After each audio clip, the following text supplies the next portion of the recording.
प्यारे बच्चों, पिछले वीडियोज में हम लोग सारणी का प्रश्नावली 4-2 का 7 सवाल हल किए थे।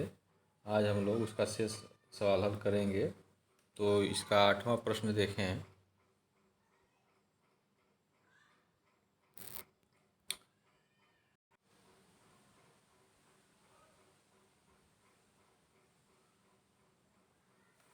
ये देखें, ये सारणिक दिया हुआ है, सिद्ध करना है a माइनस बी माइनस सी और c माइनस ए। तो हम क्या करेंगे, इसका लेफ्ट हैंड साइड ले लेंगे। R1 में से R2 को घटा करके हम R1 में लिख लेंगे। देखें, इस R1 में से R2 को घटा दिया गया है और R1 में लिखा गया है। पुनः जो है R2 में से R3 को घटाया गया है और R2 में लिखा गया है। इस R2 में से इस R3 को घटा करके R2 में लिखा गया है।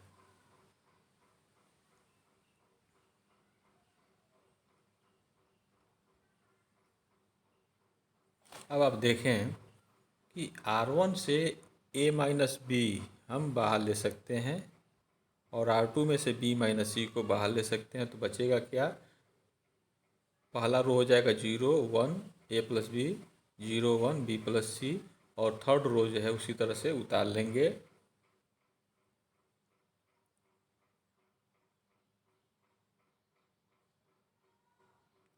अब इसका हम स्तंभ C1 के हिसाब से इसका प्रसार कर देंगे। तो इसके वजह से 2 पद 0 हो जाएगा।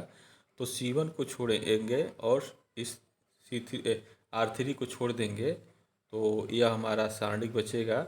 तो देखें, तो क्या होगा, यह 1 रहेगा ही वहाँ।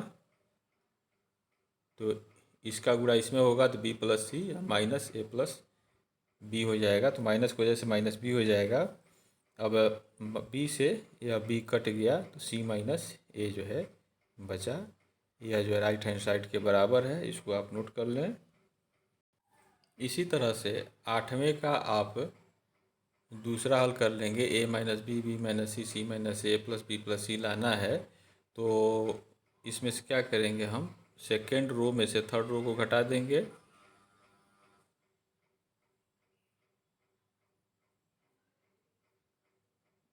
ऐसे भी कर सकते हैं और कॉलम से भी आप कर सकते हैं। देखें, इस तरह से C1 में से आप C2 को घटाएंगे और C1 में लिख लेंगे। और फिर b माइनस सी आपको चाहिए तो C2 में से C3 को घटाएंगे और C2 में लिख लें। और फिर इस तरह 2 जगह 0 आ जाता है।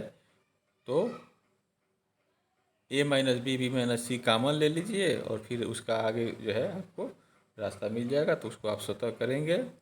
इसी तरह से आप 9वें का भी कर सकते हैं।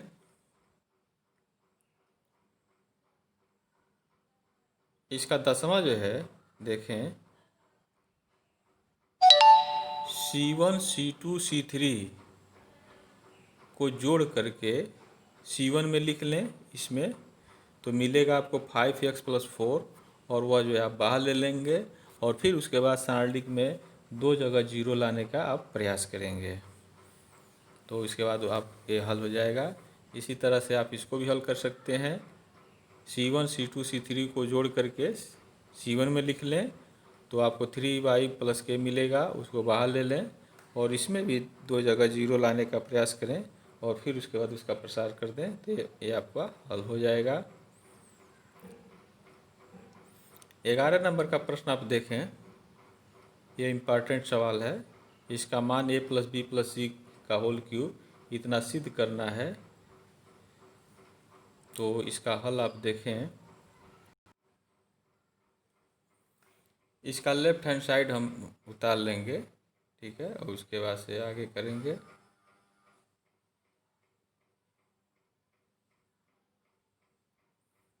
यहाँ देखें, R1 R2 R3 को जोड़ करके हम किस में लिखेंगे, R1 में लिखेंगे। इस R1 में हम लिख लेंगे। यहाँ इस R1 R2 और R3 को जोड़ करके हम R1 में लिखेंगे। तो R1 जो है a plus B plus C, a plus B plus C, a plus B plus C मिल जाएगा।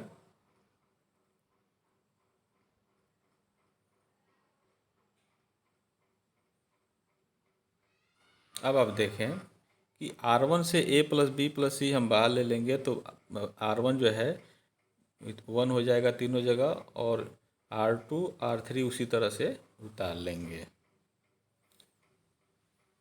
अब हम प्रयास करेंगे कि सारणिक में दो जगह जीरो हो जाए कम से कम। तो C1 में से C2 घटा देंगे। इस C1 में से इस C2 को घटा करके इसमें लिखा गया है, C1 में लिखा गया है।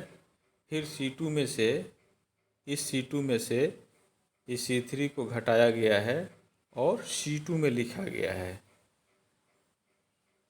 और C3 उसी तरह से उतार लिया गया है। अब आप देखें, इस C1 से A प्लस बी प्लस सी बाहर ले लिए, और C2 से भी A प्लस बी प्लस सी बाहर ले लिए। पहले से A प्लस बी प्लस सी है तो यहाँ 3 घात हो जाएगा, और सारणिक हमारा हो जाएगा यह। ठीक है।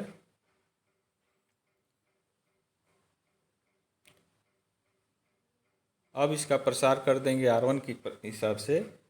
तो देखें, इसके वजह से तो 0 हो जाएगा, यहाँ 1 हो जाएगा, और सारणिक हमारा हो जाएगा। अब इसको छोड़ेंगे, इसको छोड़ेंगे, फर्स्ट रो और थर्ड कॉलम को, तो 1 माइनस 1 0 1 ये सारणिक बचेगा। तो इसका हल हो जाएगा 1 माइनस 0, तो इसका 1 हो गया। और इस तरह से A प्लस बी प्लस सी का होल क्यूब है, और यह राइट हैंड साइड के बराबर हो गया। इसको आप नोट कर लें। इसका दूसरा देखें, 11 का सेकेंड, ये भी कॉन्टेंट है। इसका सारणिक का मान एसित करना है 2x plus Y plus Z का होल क्यूब। इसका लेफ्ट हैंड साइड हम ले लेंगे,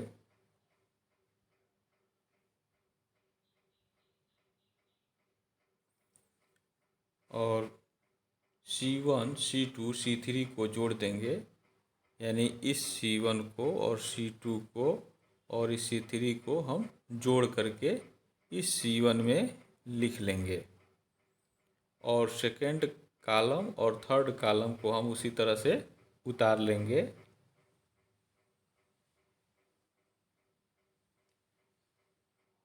इस C1 में से दो x plus Y plus Z बाहर ले लेंगे, तो हमारा डिटर्मिनेंट हो जाएगा, पहला कॉलम यह मिल जाएगा 1 1, दूसरा रो यह कॉलम यह, तीसरा जो है यह हो जाएगा। इसके बाद आप देखें, R1 में से R2 को घटाया गया है। इस R1 में से R2 को घटा दिए हैं, तो R1 में लिखेंगे तो यह मिलेगा, और R2 में से R3 को घटाएंगे और R2 में लिखेंगे तो आपको यह दूसरा रो मिल जाएगा, और R3 जो है उसी तरह से उतार लेंगे।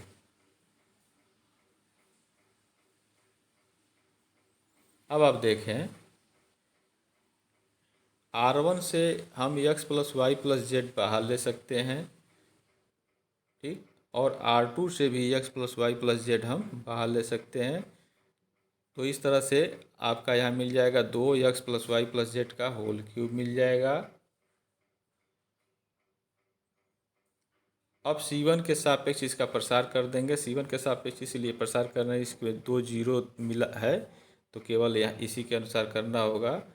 तो जब हम इसको छोड़ेंगे थर्ड रो को और फर्स्ट कॉलम को, तो -1 0 और 1 माइनस 1 ये सारणिक बचेगा, तो इसका हल हो जाएगा 1 माइनस 0।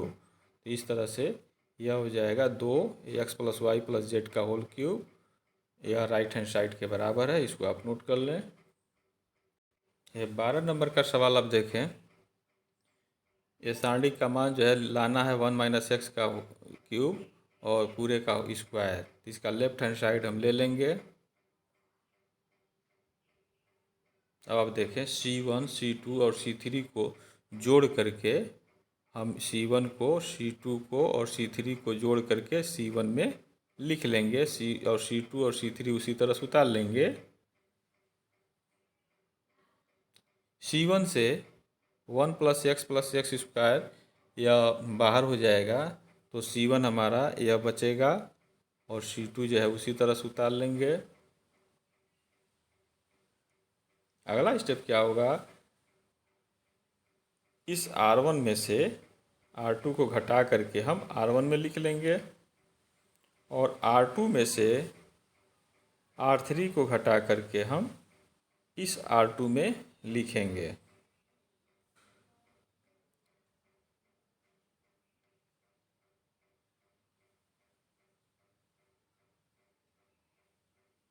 तो देखें क्या बच रहा है, R1 तथा R2 से इस R1 से हम 1 माइनस एक्स बाहर ले रहे हैं, तो R1 क्या हो जाएगा 0 -1 और यहाँ माइनस एक्स बचेगा। इसी तरह से R2 से भी हम 1 माइनस एक्स बाहर ले रहे हैं, तो यहाँ 1 प्लस एक्स हो जाएगा और यहाँ -1 बचेगा। थर्ड रो उसी तरह से उतार लेंगे। अब इसका C1 के सापेक्ष हम प्रसार करेंगे, तो C1 के सापेक्ष प्रसार करेंगे तो देखें इसके वजह से 0 हो जाएगा, यहाँ 1 हो गया। अब इस रो को छोड़ दिए और फर्स्ट कॉलम को छोड़ दिए, तो -1 माइनस एक्स 1 प्लस एक्स -1 ये सारणिक बचा। और इसका हल कर रहे हैं तो 1 और माइनस की वजह से प्लस हो जाएगा, तो 1 प्लस एक्स और एक्स स्क्वायर हो जाएगा यहाँ। तो अब आप देखें यह दोनों समान है, तो यह 2 घात हो गया और इंटू 1 माइनस एक्स का होल स्क्वायर दिया हुआ है, तो हम इन दोनों को कोष्टक के अंदर लिख करके इसका स्क्वायर लिख सकते हैं।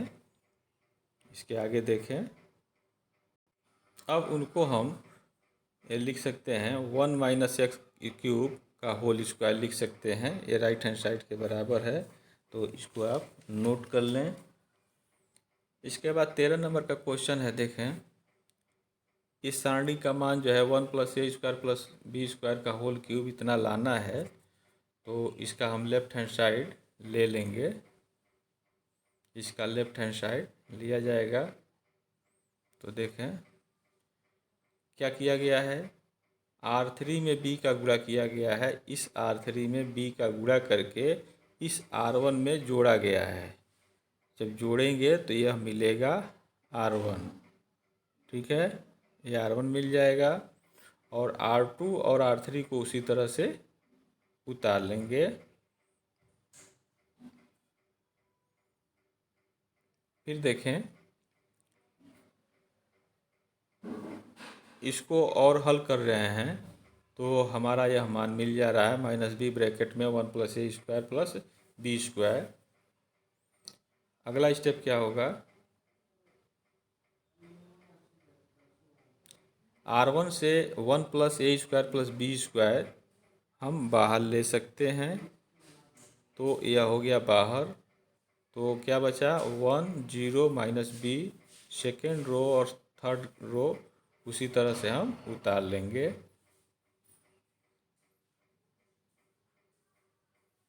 फिर अगला स्टेप आप देखें, R3 में ए का गुणा कर दिए, इस R3 में ए का गुणा करके इस R2 में से हम घटा देंगे। घटा करके हम R2 में हम इसमें लिखेंगे, R2 में हम लिखेंगे। देखें अब R2 में से हम 1 प्लस ए स्क्वायर प्लस बी स्क्वायर को बाहर ले सकते हैं, तो यहाँ एक घात वाला पहले से है, तो यहाँ स्क्वायर हो जाएगा और सारणिक हमारा बचेगा। देखें ये पहला रो, दूसरा रो और ये तीसरा रो ये मिलेगा। पुनः इसका R1 के सापेक्ष विस्तार करेंगे, तो R1 में क्या है 1 0 माइनस बी दिया हुआ है, तो R1 के सापेक्ष प्रसार जब इसका विस्तार करेंगे तो ब्रैकेट में हो जाएगा। देखें यहाँ 1 minus A square minus B square plus 2a square और माइनस बी ब्रैकेट में 0 माइनस बी होगा। माइनस बी जो है फर्स्ट रो थर्ड कॉलम की जगह है, यानी उसका योगफल 4 हो रहा है, तो सम संख्या है, तो लेकिन यहाँ अवयव का मान जो है -b दिया है, तो इसलिए -b यहाँ लिखा गया है। अब जब इसको हल करेंगे तो हमको यह मिल जाएगा, ठीक है, और 2b स्क्वायर अब -b स्क्वायर मिल करके b स्क्वायर हो गया। तब आप देखें यहाँ 2 घात है, यहाँ 1 घात हो गया, और दोनों मिल करके ये 1 + a² + b² का इस पर 3 घात हो गया। तो यह आपका राइट हैंड साइड के बराबर हो गया, इस सिद्ध हो गया। इसको आप नोट कर लें।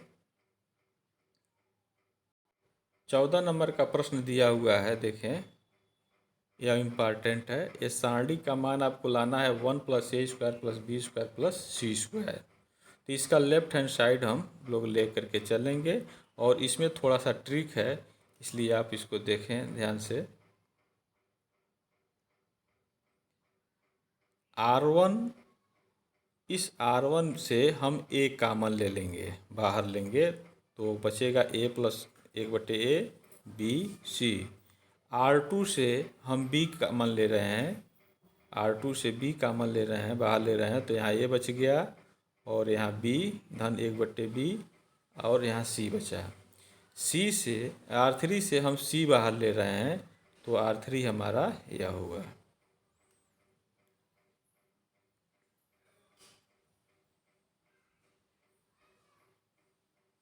अगला स्टेप देखें आप।